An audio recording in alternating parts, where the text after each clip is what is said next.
Dear friends, अस्सलाम वालेकुम। My name is इकरार अहमद। आज जो हम करंट अफेयर को डिस्कस करेंगे उनमें नंबर 1 है पाकिस्तान और तुर्की के दरमियान एक एग्रीमेंट होता है जिसका नाम प्रेफरेंशियल ट्रेड एग्रीमेंट यानी PTA है।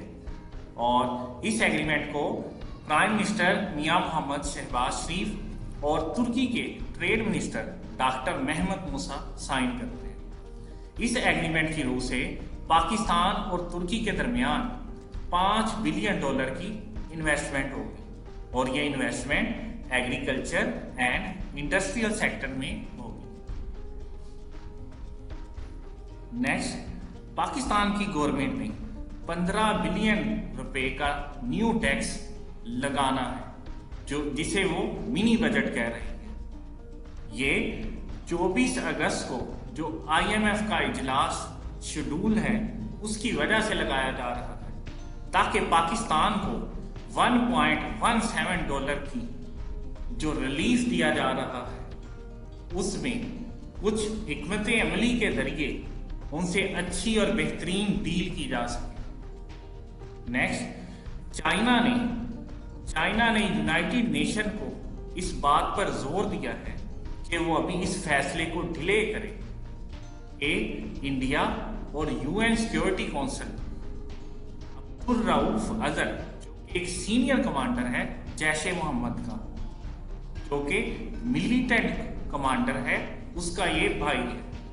चाइना ने इस बात पर जोर दिया है कि अभी उसके असासे मुंजमद ना किए जाए और इस पर किसी किस्म की सफरी पाबंदियां ना लगाई जाए। Next, chief of army staff general Qamar Javed Bajwa UK के अंदर जाते हैं, जो कि उनका ये दौरा सिर्फ पासिंग आउट परेड जो कि रॉयल मिलिट्री एकेडमी की है उनमें शिरकत करना है और वो वहाँ एज अ चीफ गेस्ट शिरकत कर रहे हैं जो कि आज मुतवक्के थी।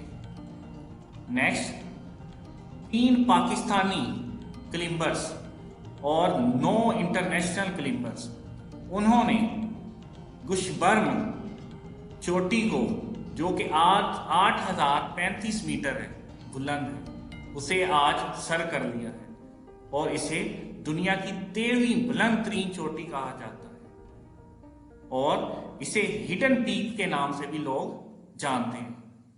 और इसके साथ जो पाकिस्तान का यंगेस्ट माउंटेन शहरोज काशफ वो भी इन लोगों में शामिल था जिसने दुनिया की 10 8000 मीटर बुलंद वाली चोटियां सर कर दी हैं।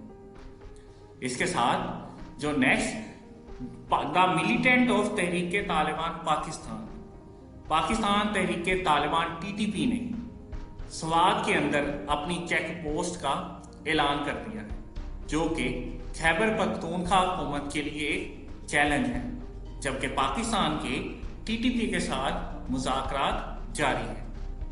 और इसके साथ इंडिया के एक जहाज को ग्वादर के करीब एक हादसा पेश आता है जिसकी वजह से वो पाकिस्तान की आर्मी को रिक्वेस्ट करता है और पाकिस्तान की आर्मी उनके उस जहाज को मदद फराहम करती है और 9 इंडियन सिविलियन की हिफाजत कर ली जाती है।